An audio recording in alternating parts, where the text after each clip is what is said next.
Hey guys, I'm in the busy parking lot of Fullerton Bicycles in Fullerton, California. Having a blast here today. I've spent some time with their shop getting help with other electric bikes because right next door is Sam Townsend's Electric Bicycle Center. So this is becoming like a one-stop shop kind of place. Today I'm looking at a new electric bike from Giant. This is the Quick E Plus. It's got a battery that's beautifully integrated and color matched. Really appreciate that.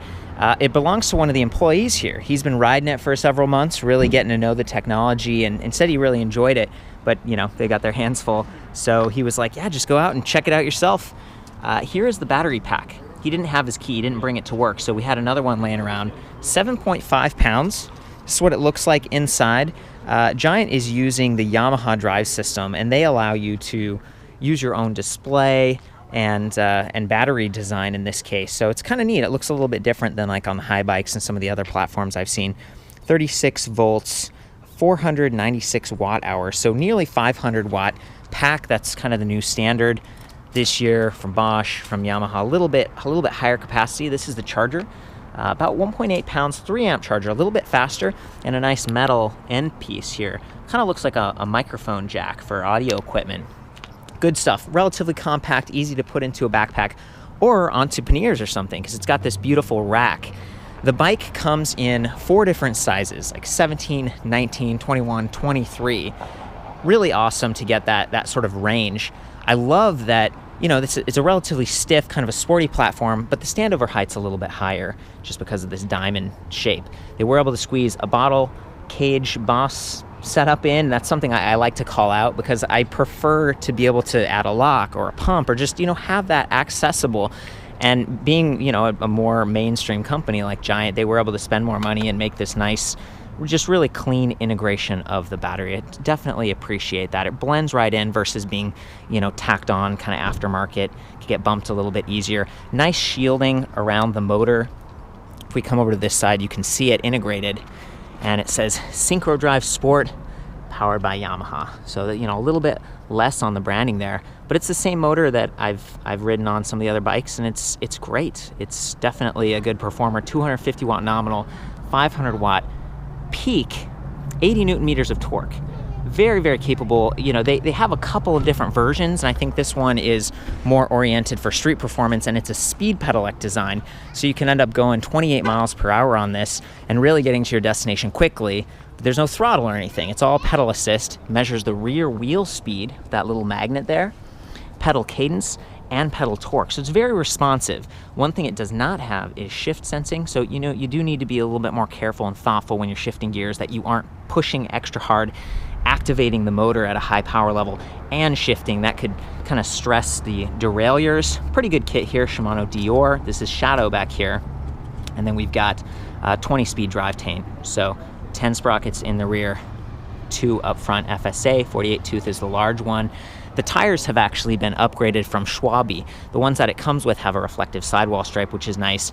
These look beautiful, and you know, again, I think Trevor's kind of souping this thing up. He's a little bit more of a performance guy, so he's like, it's not done yet. I'm gonna be adding some other stuff, but it comes with pretty good kit. Some of the safety pieces I like are integrated bell right here. We got some nice plastic composite fenders, a little bit wider because the original tires were 2 inches in diameter. You know, pretty good coverage back here. It doesn't cut out too soon. You don't have mud flaps that you can clip your toes on when you're pedaling while turning, so I like that. Nice integration of the fender back here, supported by that interesting rack. You know, a lot of the racks connect up here and they're a little bit taller. This brings it down so your panniers don't create like momentum and tail whip kind of a feeling when you're steering the bike. So this is really sleek, and it's got a couple of bolts right here that I think help to keep your pannier from sloshing around. Definitely cool. Notice that all the cables are internally routed, so the frame stays very clean, and if you're going to put this on the back of a car rack or a bus rack or something, they're not going to get squished so much. Definitely appreciate that. And there are, of course, more cables. You can see a couple coming from the display right here, one from the button pad on the left, kind of kept fairly clean up here, and then lights too. So we have an AXA Blue Line 30, windows on the side, so you get some side visibility as well as forward facing. It's aimable, so it helps you see, helps you be seen. And then we've got a Spinninga light back here. This is the Vena, nice and low. You know, normally you see like a light up here on the seat tube. You could add that yourself if you wanted, but sometimes you wear a jacket and it blocks that light. So you don't want it so low that cars don't see you, but you want it high enough that it's not being blocked by bags and other things, because this is something of a commuter. I think they've done a pretty good job, and they've reinforced this bike in ways that make it e-bike specific. Of course, the frame is set up that way, but we've also got 13 gauge spokes in the rear, a little bit thicker to handle the extra weight of some baggage. 14 up front, a little bit more flexible and nimble. Reinforcement eyelets on the rims, double walled, just makes it a little bit stronger so you don't get cracking. And then nipples. Yeah, beautiful. Awesome disc brakes too. These are Shimano hydraulic discs. 180 millimeter rotor in the front, 160 in the rear. Good stuff. Also, Ursus adjustable length kickstand that's rear mounted. So you'll notice earlier when I was spinning these cranks, it doesn't collide. You can actually service the bike a little bit easier and just get to some of the parts. Although when you pedal backwards, you'll notice that the chain isn't moving at all. So you can't lube your chain that way. That's something at a few different electric bikes with the mid-drive. It's just a difference if you're coming from normal bikes. Love that there's a battery power indicator on the pack, so you can see how full it is even if it's not mounted to the frame. But I didn't see any like USB ports or any extra plugs or anything for your accessories. So again, it's nice that the lights are integrated, but some of the other electric bikes, like, you know, even some of the cheaper ones, they have USB ports so you can plug in your phone or your portable MP3 player or something like that. And it's kind of a nice little extra. Coming back down here, here's the charging port when it's on the frame. And you notice that it's a little bit close to that crank arm, and because the crank arm does spin like this, you could imagine a moment where that's plugged in and maybe colliding with the crank or getting tripped over and tipping your bike. So just be thoughtful about that. I do love that you can charge the battery on or off the bike, but the battery doesn't have any handles or any really great places to grip, so just be careful not to drop this, potentially damage it.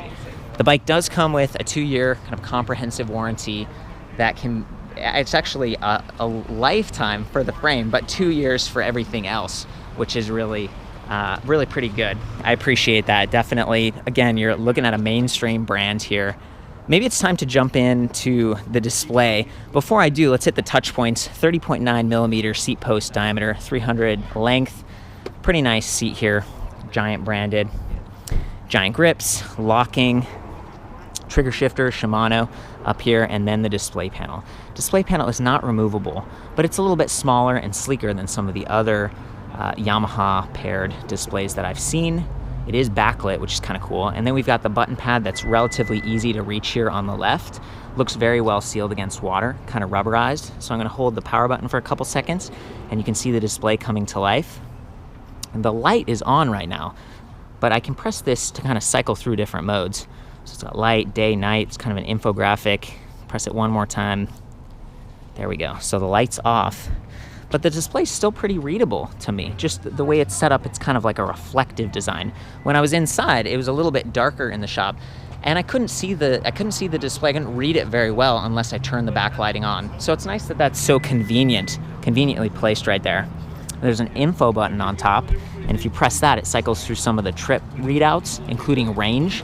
Range is my favorite because as you adjust from off, eco, power, or normal, 3 levels of basically power from that motor, as you adjust through those, it dynamically tells you how much distance you could expect. Okay, so we're only at 70% of the battery right now, but in eco, it's saying 65 miles. So I've ranked this as like, yeah, maybe you can go 50 to 100 miles depending on how you ride, making sure that battery's full. This is a more efficient bike. The tires that it comes with, they're very efficient. It doesn't have suspension. This is an alloy rigid fork, and that's one of the areas that's like, well, you know, it's a longer stem, 100 millimeters, wide flat bar. It's kind of it's not a road bike exactly, but it is this speed pedelec, and the fatter tires, those 2 inches I was talking about, that adds comfort. Another area you can add some comfort is to swap out this seat post with like a thud buster or a body float would be ideal. It's got these springs in it. It's very responsive. It adds to the cost of the bike. The bike is $3,000, which to me is not too bad for a purpose-built electric bike that comes in 4 sizes with a great warranty. This is mainstream right here. So anyway, coming back to the display, you've got the battery indicator. It doesn't have bars or anything. It's like tiny little pixels, so it's really very accurate, I would say, or maybe precise, that's the right word. And then percentage on the right. So percentage is just excellent. It's going to give you a really good idea combined with range on how far you can go before you need to turn back. The bike does weigh 50 pounds total. So, you know, it's rideable. That's like most electric bikes. You can get there and you have a lot of gears to do it with. But you'd probably prefer to not run out of battery on the way home. So keep that in mind. Let's hit the info and go through these. So we go from range to cadence, trip time, trip distance, average speed, max speed, odometer. Lots of feedback, but the biggest points here are your speed and then your assist level. Very easy again with those arrows. You don't even have to look down. You can kind of just feel your way through this. And there's even a walk mode. So walk mode is like you're pushing this bike, you got some groceries loaded up, or you're going up a ramp or something, and you don't want to like have to lift the bike. Maybe you're even pushing it upstairs, and you can press and hold that walk mode. You do have to be in one of the assist levels. It doesn't work in off. So I'm in eco right now. Press and hold the walk mode, and there it goes. See? Kind of gives it a little boost, and then it stopped there. Because it's like, oh, I don't sense any pressure coming back. It's designed not to be a throttle. It's just to help you at, you know, a couple miles per hour to get the bike going. And depending on what gear you're in, it's going to go faster or slower. This is a mid-drive. It's a lot like a manual transmission car. You have to shift gears in order to hit that top speed. You know, there is like a range limit on the motor, and I'll show that while I'm riding around a little bit later. You know, it's a little bit more of an active engagement that way. In fact, this might be a good chance to do that. Just stow the kickstand and hop on.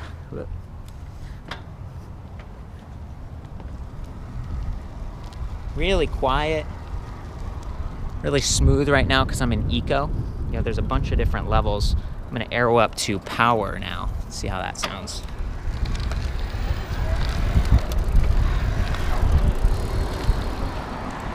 Pretty responsive. You know, it definitely starts quickly and then it fades out a little bit, kind of that slow rolling.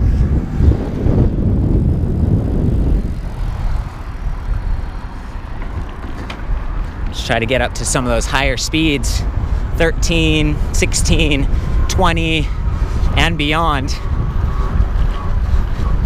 Really tight. I'm at 22. And this is where I'd probably want to shift gears so I could reach the highest levels. And this time I'm gonna shift down so you can see how this thing operates in some of the lower gears.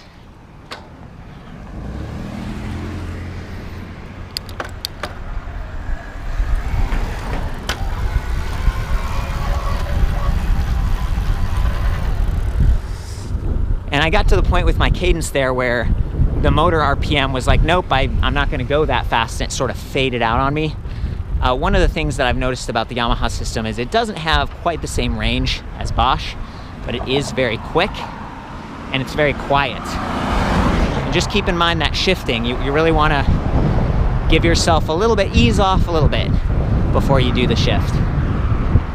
Okay, so I'm going to start off on power assist just to, you know, give you the best feedback on how quick this thing is and how it sounds when really pulling load.